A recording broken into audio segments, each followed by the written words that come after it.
My name's Greg Madden and I'm one of the founding directors of AXR. This is our 10th season of Cfoi and we're really glad you could participate. The purpose of Cfoi is really to provide insights to upwardly mobile professionals into their career planning. I regularly ask the question, which shows you what a crazy year we've been in when you hear the question, but I regularly ask the question of people in a room, because we usually do this in a face-to-face forum, how many people are going away this year? And most of the room put their hand up. And I say to the room, okay, who's put more than half an hour's planning into that trip? Most of the room put their hand up. Then I say, who's put half an hour into career planning this year? Put your hand up. And most of the room do not put their hand up. So, which I think is really interesting in the context that good career planning and good understanding of what your career options are contributes more to your success than anything else. And I guess that's the essence of where Cfoi commenced. As I said, it's our 10th season, and each season we limit the participants to 25, and those participants are by invite, and they're people that we believe have the potential to reach the senior levels of finance, and so we really believe they'll get something out of the program, and the feedback on the program has always been really positive. A second part of the program is to create an opportunity for similar professionals to network, which in the world of COVID is very difficult. And as I said, we believe it's a critical part of this. So what we're going to attempt to do at the end of this program, and there's four sessions, is organise an event, COVID restrictions allowing, for everyone to get together, and also with our keynote speakers, and a chance to network then. Probably not quite as effective as meeting 4 times over the program over breakfast, but in circumstance, I think it's the best we can do. Now, usually we take questions through the presentation. Again, that's going to be a little bit more difficult this time around.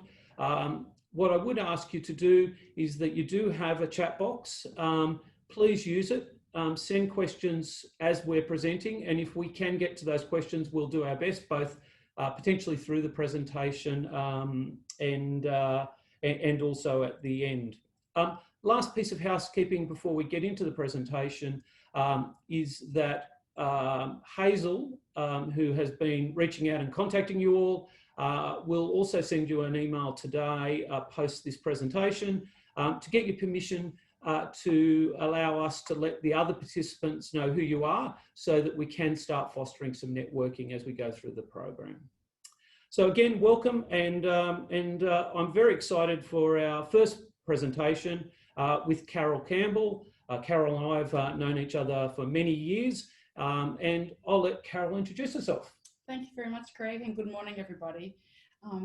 I am Carole Campbell, as Greg mentioned, obviously. I currently am a professional non-executive director after a career in CFO, Treasury and Company Secretarial roles. I transitioned to a career as a professional non-executive director in late 2017. So I'm currently on the boards of Flexi Group, which is financial services, ASX listed financial services business, IVE Group, which is a printing and marketing communications company, again, ASX listed. And I've just recently joined the board of Southern Cross Media. And for Flexi and IVE, I chair the audit committee, and for Southern Cross, I'm joining the audit committee as a member. I'm also deputy chair of the Australian Film, Television and Radio School, which is the Commonwealth Government's National Film Office and Film and Television Broadcast Sector School. And I'm also a facilitator, to round it around the classic portfolio career. I'm also a facilitator of the Finance Day of the Company Directors course at the Australian Institute of Company Directors. So that's what I'm currently doing. Would you like me, Greg, just to talk about my brief history? Yeah, that's right. That'd be good. You commenced with KPMG, didn't you? Yeah, I did. So I've been working forever. Yeah. So I'm going to try and condense 35 years really briefly. But I did study my degree, university degree, part-time. So it meant that I had what I call the ultimate apprenticeship in accounting as a junior auditor with KPMG in Sydney for 7 years, and then followed by the obligatory 2 years in London. Came back from London, and then I had 10 years in classic sort of financial management accountant, financial controller type roles. First of all with Macquarie Bank, and then with a listed building materials company called Parbury. Then I made a switch. Then I spent 10 years doing treasury roles or treasury related roles. First of all, started off at Westpac Institutional Bank as a credit analyst, and then had 2 really substantial treasury roles. First of all with Seven Network, and then with Biz Industries, which was KKR's first acquisition, the US private equity firm KKR's first acquisition in Australia. And then back really at the turn of the sort of 2011, I then went back into mainstream CFO roles, culminating in my final executive role was as Group Finance and Business Director for Merivale. Yes, yeah, excellent.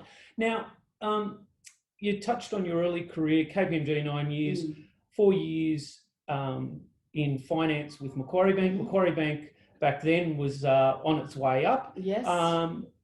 You make this decision to go from Macquarie Bank down the road from us here in Martin Place to Parbury Building Products. Yes. A small listed building products company. Yes. A lot of people wouldn't have seen that career decision coming. What was the what was behind that decision, and what did you gain from joining a listed building products company? Yeah, it was a really interesting decision, quite controversial at the time, to be leaving the glamorous Macquarie Bank to go into a sort of a small cap listed building materials company. But I had 4 wonderful years at Macquarie. It's clearly an extraordinary organisation. And I was in the treasury area, so I learned a lot about financial markets and about computer systems and risk management. But I was very frustrated in that role in that I found accounting in a bank is effectively a glamorous form of scorekeeping, was my view. It was very much adding up the numbers that had happened. Very little interaction in forward planning for the business. So, harking back to my audit days, having seen a lot of industrial companies, I wanted to find an industrial company where I could, be very proactive and participate in the forward-looking planning for the business and strategy. Parbury was an unusual choice. It actually had quite an entrepreneurial board, including Phil Cave, who's currently the chairman and founder of Anchorage Private Equity. So even though it wasn't a particularly glamorous organisation, I was joining an organisation with a board that was very entrepreneurial. Yeah. And how big was Parbury?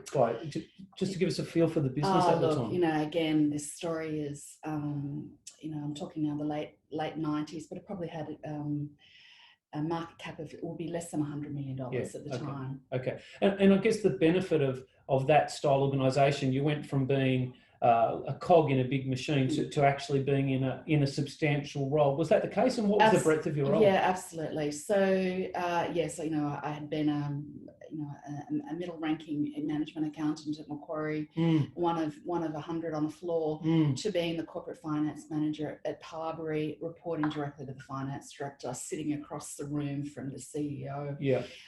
So got very heavily involved. That was my first introduction to equity analysts, fundraising, debt raising.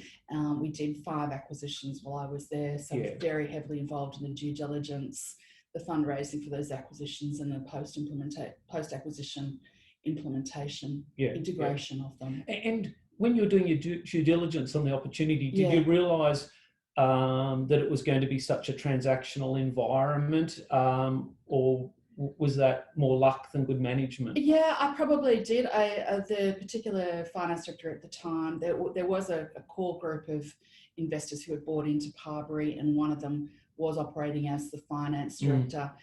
So during the interview process, it was obvious to me that they'd bought into a very old, Parbury Henty was one of the original companies in Australia. Okay. It harks back to the early colonies, but this group of high net worths had bought into Parbury and were, divesting all the underperforming non-core assets and turning it into a high margin specialist building materials business. So Macquarie Street to Wetherill Park for memory. Ironically, Greg, my office was 50 yards up the road here in Clarence. Was it? Okay. But yes, the main operations were at the Wetherill Park. Yeah. Okay. Then after 4 years there, it was time for a change. Yes. And this is kind of an interesting story, because I think, as you've always done, you did appropriate due diligence, but the opportunity didn't actually pan out the way you'd hoped. Can you give us some background on that? And importantly, I think what you did about it. Yeah, certainly. And there's one message that I'd like to give all the people on attending today, Greg, is that, it's you can recover from a bad mistake in a career choice. It's not the decision, it's the next decision. But after 4 wonderful years at Parbury, thoroughly enjoyed the role, but I'd outgrown it. The finance director had a large equity stake. He wasn't going to go anywhere, so there was nowhere really for me to move. I had a lot of friends in marketing, and a lot of them worked in fast-moving consumer goods companies. So they sort of convinced me to go and work for, an FMCG company. So I joined what was then, and I'm pleased I stress this story is over 20 years old. So it's no reflection on the current Goodman Fielder, but it was Goodman Fielder at the time, a listed company as it was then. And I went through a really exhaustive recruitment process, 7 interviews, the CEO, CFO, the head of strategy, divisional executives. I read every analyst reports. I read the annual report. I read all the media coverage. I thought I knew what I was coming into. I was joining the strategic planning department. And I got in there and then really quickly realised that the team was dysfunctional. The company was in more trouble than the public knew. Actually, about 6 weeks after I arrived, there was a very significant profit downgrade and the share price halved. So, look, candidly, having had a wonderful time with KPMG, Macquarie, and Parbury, I just called it. I called it early, and left during my probation period, my choice.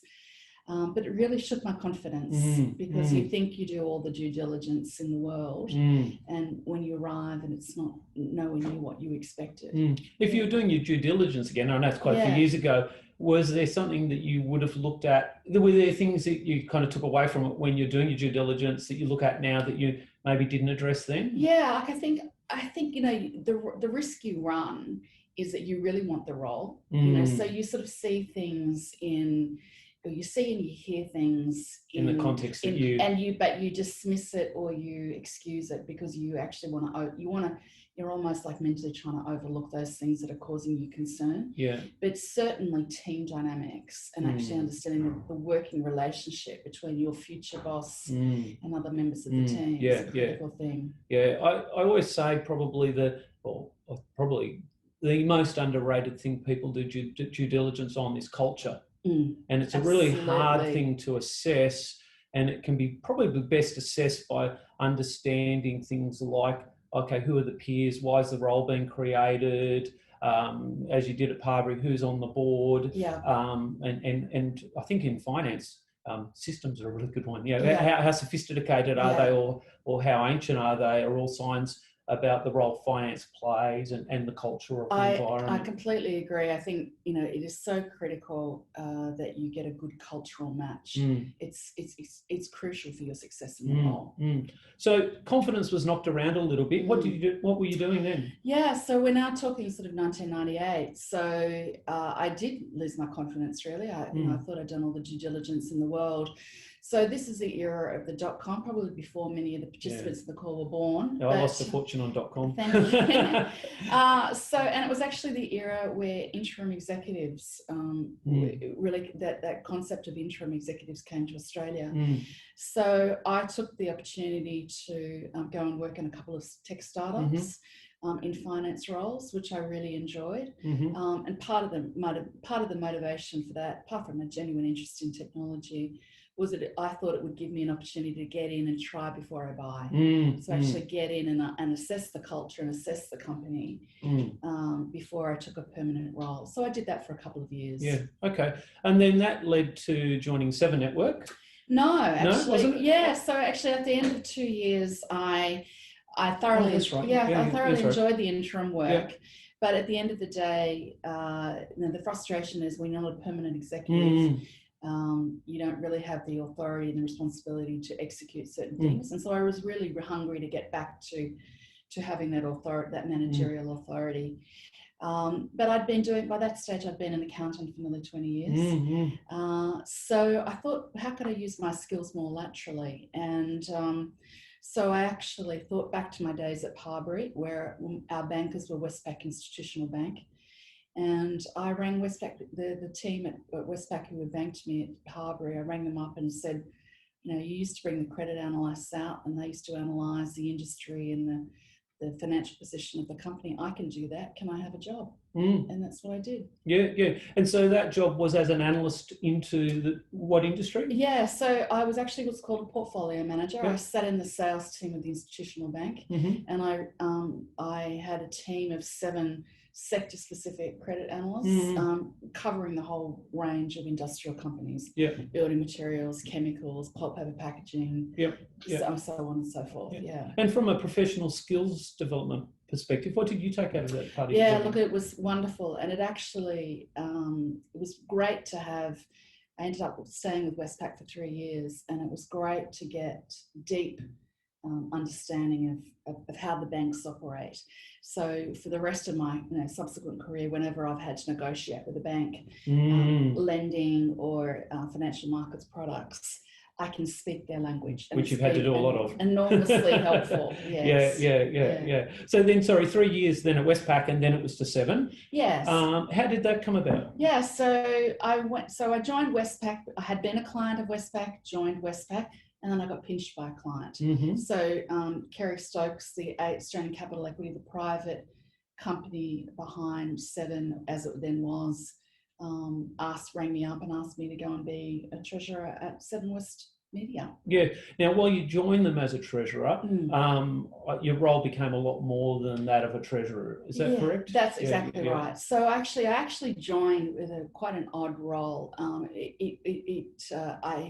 Half of the year I was doing treasury, and the other half of the year I was doing budgeting and strategic planning and financial modelling. Okay. And the role reported through to who at that? The CFO. The CFO. Okay.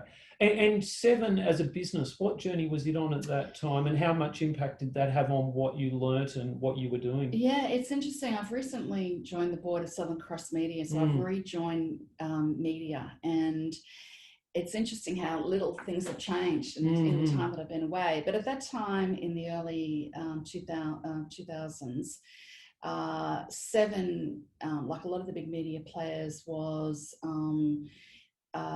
waiting for media ownership laws to change. And there was all this speculation that there would be a lot of M&A activity in media in the early 2000s. And so it was divesting of some of its non-core assets, for example, the Telstra Dome in Melbourne, what was then called the Telstra Dome, now I think it's now Etihad Stadium. And then it started to enter into joint ventures such as Yahoo 7. Okay. And in terms of the major projects, if you were drawing on one of the major projects that you worked on through that period that you lean on now in terms of experience, what would it be? You start off in a role and then you build credibility with your boss, don't you? So, little by little, I built credibility with my boss, Peter Lewis, who at the time. And so it got to a point where even there was a project going on in the organisation, such as the sale of Telstra Dome or the negotiation for joint venture with Yahoo, I was sort of thrown onto that project as the representative from the finance team on those projects, which was great. And we were talking about it. I guess one of the advantages of ending up in that, for a better way of putting a pitch hitting role, is you start to get great exposure to people beyond finance, both within the organisation and I think outside, which has resonated later in your career. Absolutely. That's very true.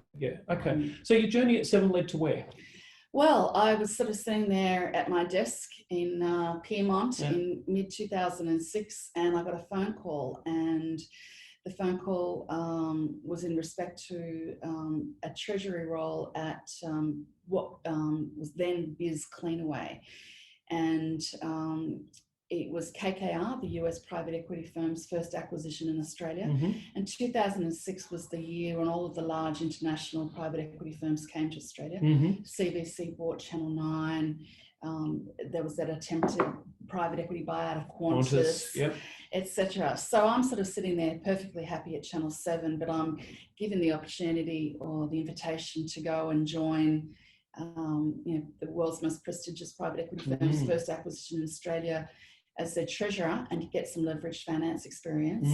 So I took the opportunity. You're back into treasury. Yes. High risk, yes. really, when you think about your career destination, ideally as a CFO. Yes, and it was really the attraction of, and it proved to be very valuable, of working with the KKR, and particularly in that leveraged finance experience. So can you give us some insights to what it's like working with a KKR? Yeah, I would work with KKR again in a heartbeat. My experience was very positive. The BIS Industries, BIS stands for Brambles Industrial Services. It was the original industrial services business of Brambles. Cleanaway was the blue bin business. They had been part of the Brambles portfolio, but they, particularly the BIS business, had been unloved. It was an Australian business, whereas Brambles was focused on its global CHEP business. So it was a classic story of an asset that had not had enough time in the sun, had not had enough capital or management attention under Brambles' ownership. It wasn't core to them. So under KKR's ownership, it got the capital, it got the management attention. So it went through a period of high growth and investment, and it was terrific. I can understand that sometimes private equity come into a business and it's the opposite. It's about rationalising and cost cutting. Can't imagine that's a particularly enjoyable experience. But for me, it was the opposite. KKR invested in this business to grow it, and that was an exciting journey to be part of. And there was a pretty substantial transaction pretty quickly in terms of your involvement there, wasn't there? Literally within 9 months of... So KKR paid $1.8 billion for the combined business from Brambles, and within 9 months of me joining, they divested the Cleanaway business for $1.2 billion to Trans-Pacific Industries, as it then was. And that was a transaction, an enormous transaction that was done in total secrecy from start to finish within 5 weeks. There was a 2-day period there where I didn't get any sleep. And no doubt a bottle of champagne at the end. I don't remember that. The KKR guys are pretty disciplined. And then again, I think it's a consistent theme with your career. You took another big risk at the end of your time with BIS. Look, again, by that stage I'd done, if you think back to sort of Westpac 10 years before, Westpac 7 and BIS had been largely treasury focused, or had a real treasury theme to it. By that stage I was really hankering to get back to the CFO role. So I actually, with the very best wishes of the KKR guys and the executives at BIS, I left BIS in early 2011 and I actually took a sabbatical. I remember us catching up. Yes, and I went to Mexico and Spain and attempted to learn Spanish. Yes. And came back looking. I thought I was coming back to look for a permanent CFO role. And I remember us catching up at the time, and the feedback I gave you was it's going to be a real challenge. You were both. I guess had become maybe too specialised in treasury, albeit you were doing a lot more than that, but people were seeing you as a treasurer, not as a generalist finance professional. So how did you go about creating that next step? It's interesting how a job title can pigeonhole you. You really do get pigeonholed by your last job title, I find, because interestingly, a few years further on, I was approached about a treasury, having transferred back to a CFO role. I tried to get back into it, or I was approached about a treasury role a few years later for a very large international company. And someone said to me, well, you're not a treasurer, you're a CFO. Gone full circle. You do get pigeonholed. But how I made the transition was very fortunate. My former colleagues at Channel 7 who knew me very well, and they knew me as an accountant. They knew me as someone with 20 years of very deep finance experience, they invited me back to be CFO of Yahoo 7, a joint venture that I'd worked on 6 years before. Yeah. And Yahoo 7 at that point, what kind of challenges was it facing? What did the role of CFO in Yahoo 7 look like? Yeah, it was a very challenging role. And I did come in on an interim basis and made the decision not to accept the permanent appointment. It was a joint venture, a 50-50 joint venture between a global corporate, Yahoo, which was going through a world of pain. In the 10 months I was with Yahoo in Australia, Yahoo 7 in Australia, Yahoo globally went through 5 CEOs. And then Chaos. we had 7 West Media here in Australia. And so you had 2 50-50 shareholders whose interests were not always aligned. And as the CFO of that joint venture, I found myself sort of picking in the middle between 2 very culturally very different organisations. And so at the end of your 10 months, what had you taken from that part of your journey, from your professional development? Yeah, if you think back to my career at Parbury, even as an analyst at Westpac, looking at public companies, 7 was a publicly listed company. I really enjoyed public company life. As a finance professional, what I think I was particularly interested in and good at was stakeholder management to people outside, investors, financiers, people outside the organisation. That was my particular, I'm not saying that's better than anything else, but it was that was passion. my particular interest. And so being buried in a divisional CFO role didn't play to my strengths. Didn't play to my strengths. And I guess a divisional role and a subsidiary role, I guess, at the same time of the joint venture partner. And one of the really big challenges that we see in finance professionals is getting from being commercially competent to genuinely strategic. And by genuinely strategic, working with businesses on growth opportunities, on genuinely, we're here now, how are we going to be there in 3 or 4 years? You subsequently to Yahoo went on to 3 more CFO roles. Of those 3, which one really created, I guess, what I'd call that genuine strategic step up for you?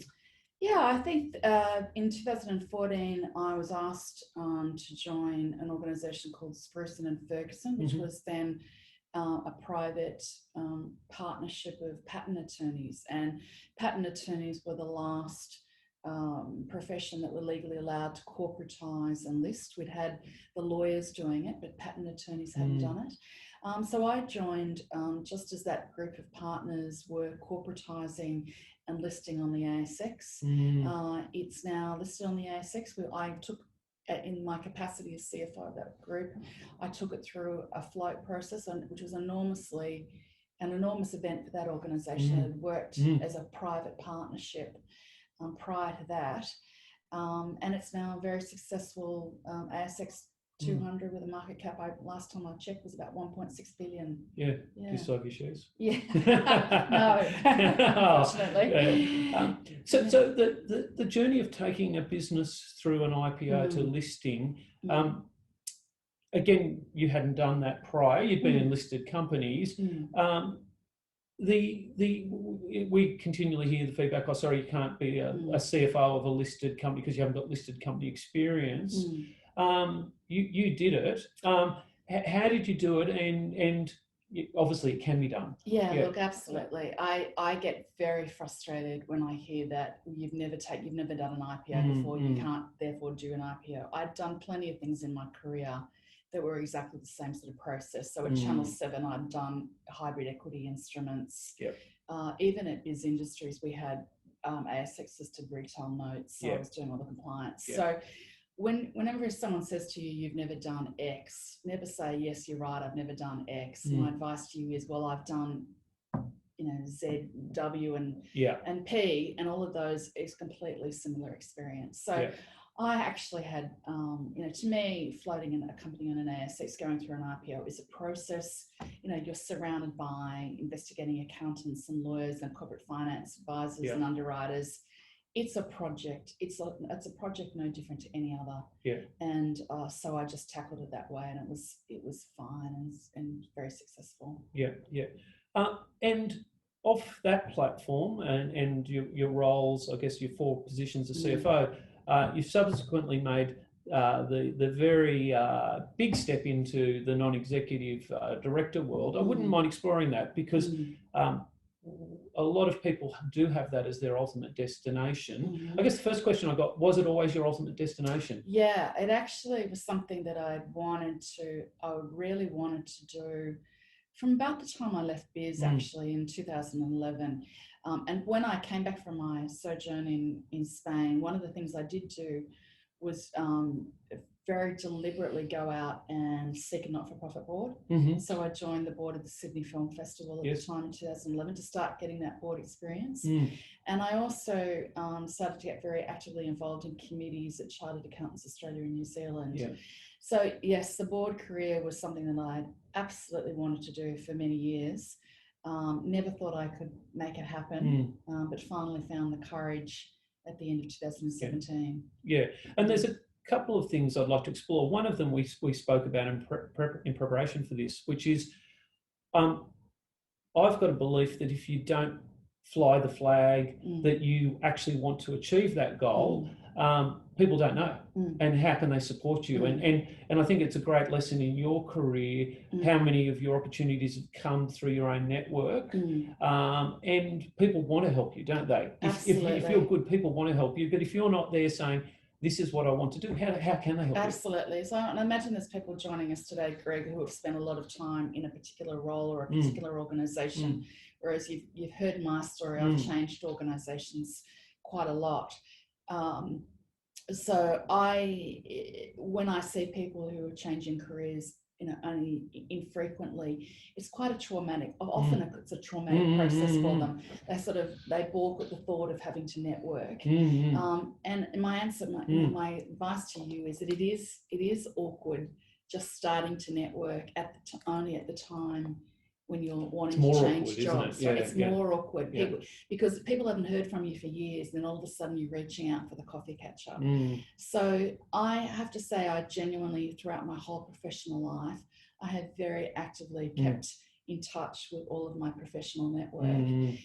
And so, and I do let them know, and you have to keep letting them know if you are looking for a new opportunity. And where your career destination is, right.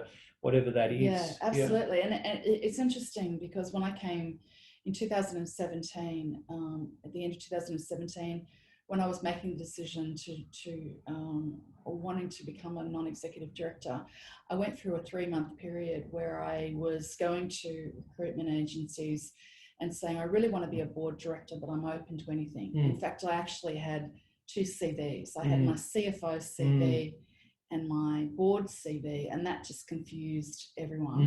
And they just kept offering me back CFO roles. So I saw an executive coach, and the coach convinced me that I needed to commit to this path.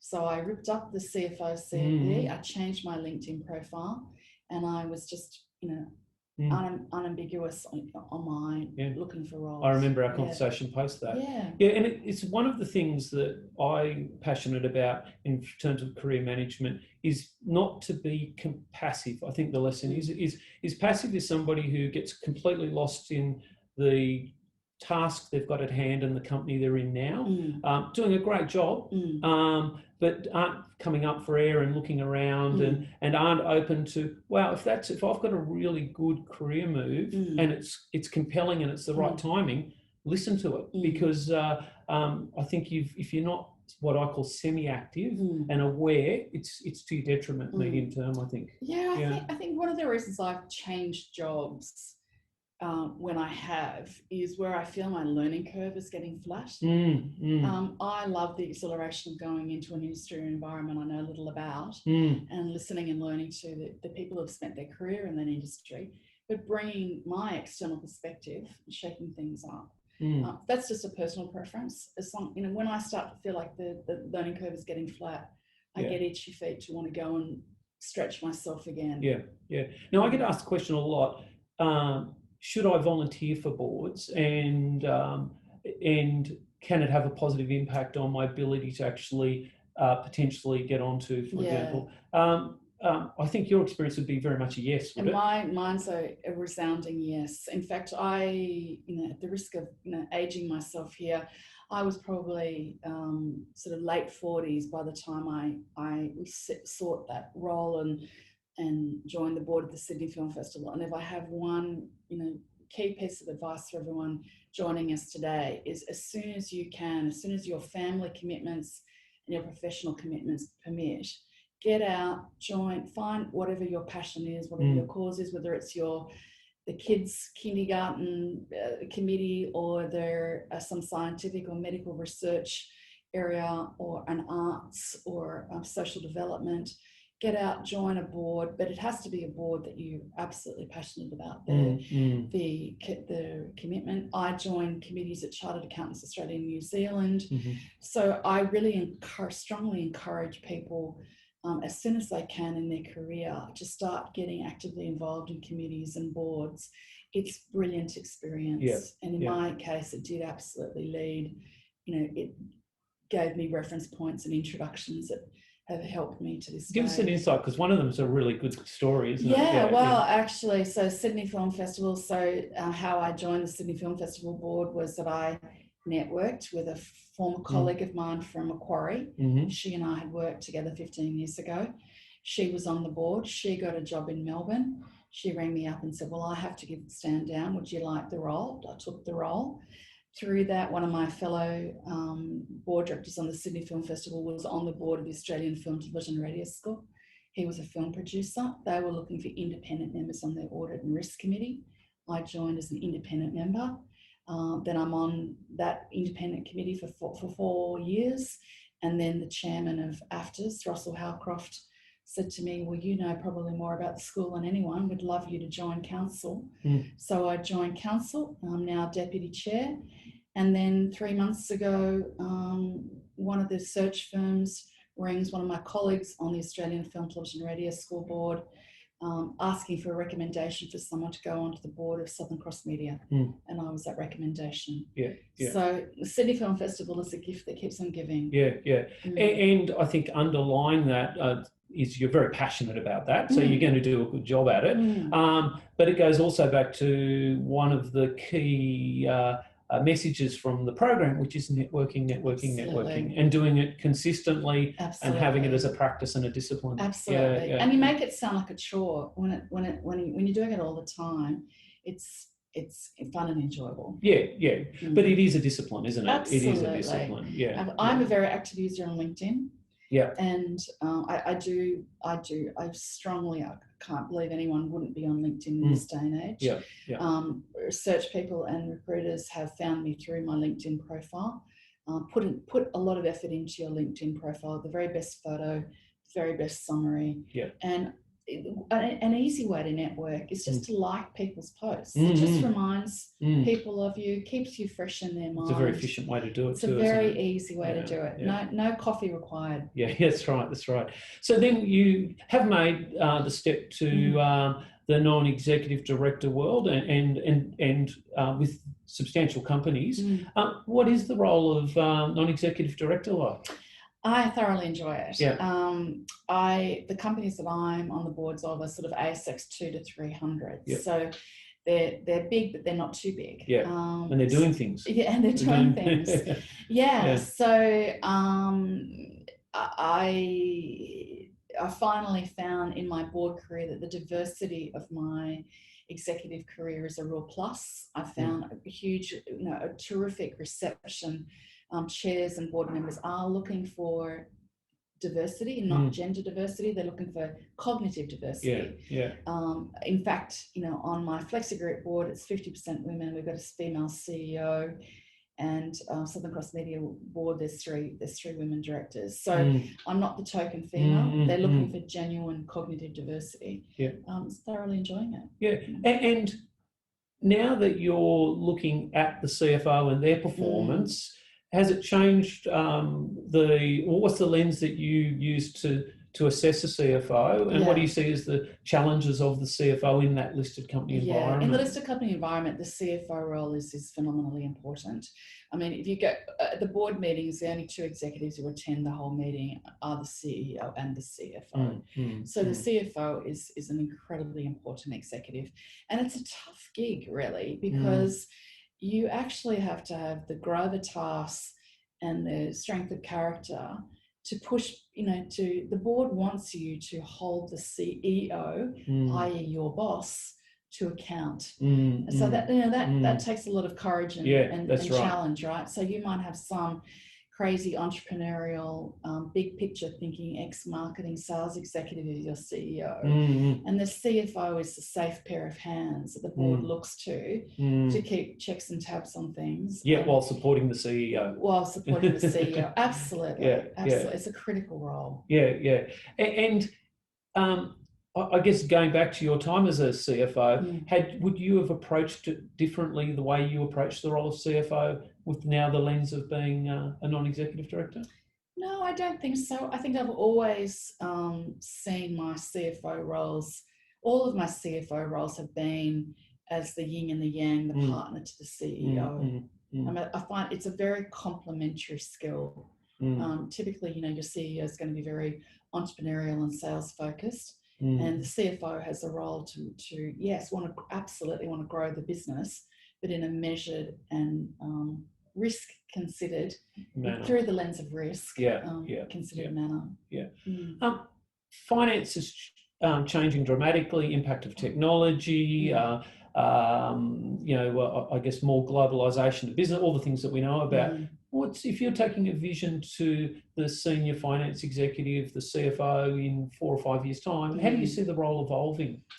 It would be impossible to be a CFO of the future without, a genuine love and interest in technology, data and digital. I mean, and that actually goes through to your private life. I'm sure it's probably not true of the people that are joining us today, Greg, but I still am surprised at how many people I meet, accountants, don't have a personal curiosity for technology. So it is all businesses. I mean, I look at Flexi Group, for example. The data that and the digital capability that we're building there. I mean, it's a technology business, it's a digital business. Same with Southern Cross Media. The digital disruption. I mean, informally an analog free-to-air television network and an analog radio, linear radio network clearly is being disrupted by the streamers and the other services, the digital services. So a CFO of the future absolutely needs to be comfortable and confident and have an active interest in technology. And I think they're going to have to demonstrate that they've got, because it's all about using information, isn't it? I guess is the point, isn't it? So that ability to demonstrate that you've either been part of or you've driven the migration of a business from a historical focus to actually being a participant is critical too. Yeah, it'd be very hard for a modern CFO career person to avoid any technology systems in their role. So embrace those opportunities to do any sort of technology implementation integration. Networking's obviously played a very big part in your role, your career. How about mentoring? Are you a person that relies on formal mentoring? Do you use mentoring at all? Yeah, look, I've had apart from getting on a board, if I had one other strong, resounding piece of advice for people joining us today, Greg, it would be find a mentor and find someone you can trust and get advice. I didn't. I have to say to you, it is the biggest regret of my career that at the times that I was making some pretty important career decisions, I wasn't getting independent advice or having an ability to independently assess whether it was a good move or a bad move. So I really regret that. I do a lot of mentoring. Yeah, okay. I am a mentor. I'm an informal mentor to a lot of up-and-coming finance professionals, I thoroughly enjoy that. So I like to give back, but unfortunately, in my case, I never never had that opportunity. Yeah, and the probably the irony of that, you were exposed to some people that would have been fantastic mentors. Yeah, and maybe I'm doing myself a disservice, and because I was networking and I was keeping in touch with people. Yeah, Maybe I was informally getting it, but I think you should. I did, as you remember me saying a few minutes ago, I did go out and engage an executive coach when I was transitioning from my CFO role to my non-executive role, and that was extraordinarily helpful.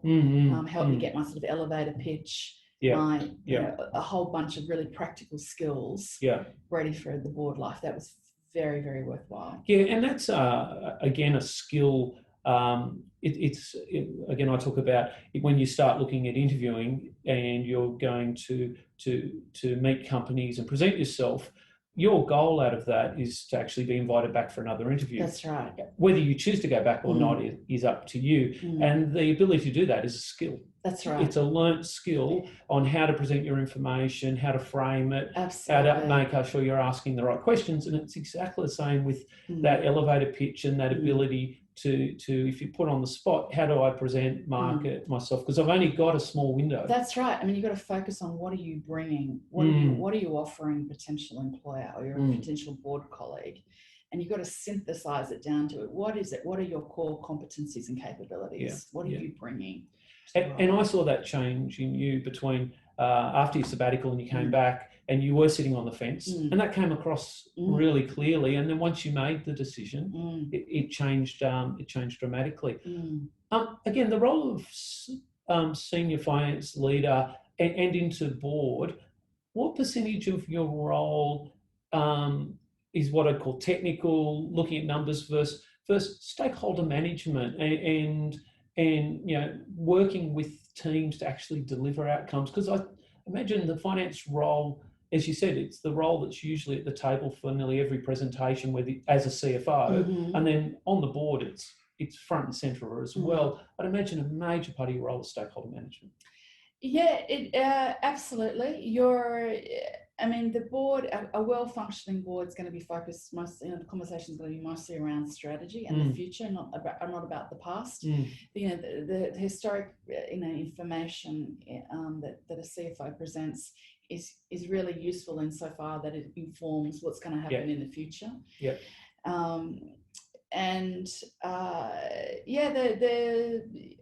The stakeholder management, a CFO of a listed company is obviously dealing with not only the board, but you're dealing with institutional investors or retail investors or proxy advisors or banks or a lot of people out, your auditors, your corporate finance advisors. There's a whole bunch of people, tax advisors, a whole bunch of people outside the organisation. So yes, stakeholder management. Yes. And so part of stakeholder management is building trusted relationships and communicating effectively.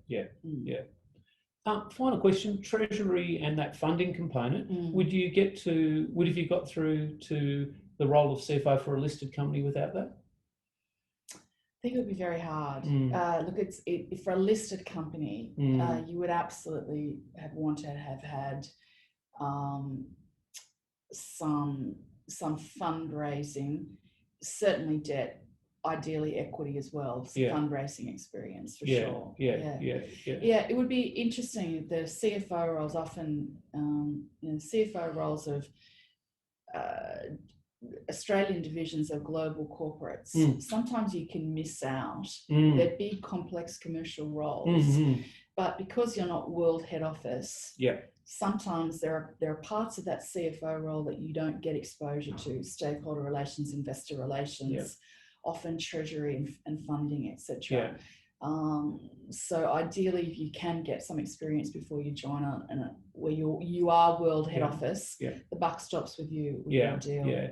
And again, from a career planning perspective, it's one of the things I encourage, which is understand all the skills that are required. If your goal is to be a CFO of a listed company, understand the skills that are required and do an audit and work out, okay, these are the ones I can put a big tick next to, but these are the ones that I'm missing. And you might not tick them all, as you didn't have them all ticked, but which ones are most critical? And if I am looking at a career move, if the phone rings and there's someone talking to me about a potential opportunity, at least I understand what I need out of that move. to help me get to my ultimate career position. Absolutely. Yeah. Tying things up, if you had 3 pieces of advice for future finance leaders, what would that be? Well, I've probably given some of them already. Definitely get a mentor.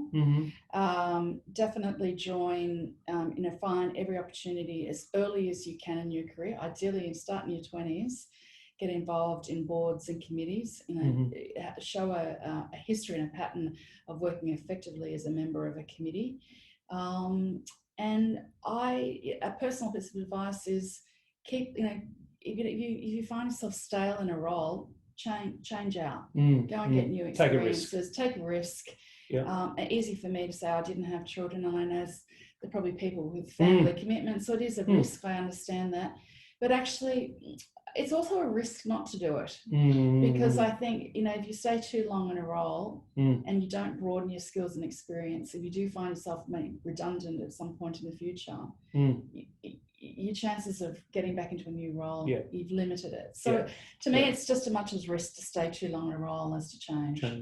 Perfect. Well, thanks very much for your insights this morning. Thanks, Greg. Thank you. Thanks, everybody. I hope everyone's enjoyed that.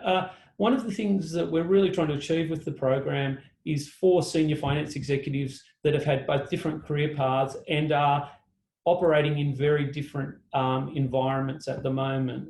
So Carole obviously has made the journey to non-executive director. We're going to have a large ASX listed CFO, a private equity CFO, so that we can provide you guys with insights to both the options, but also the decisions that were made to get there. Look, I hope you've really enjoyed that.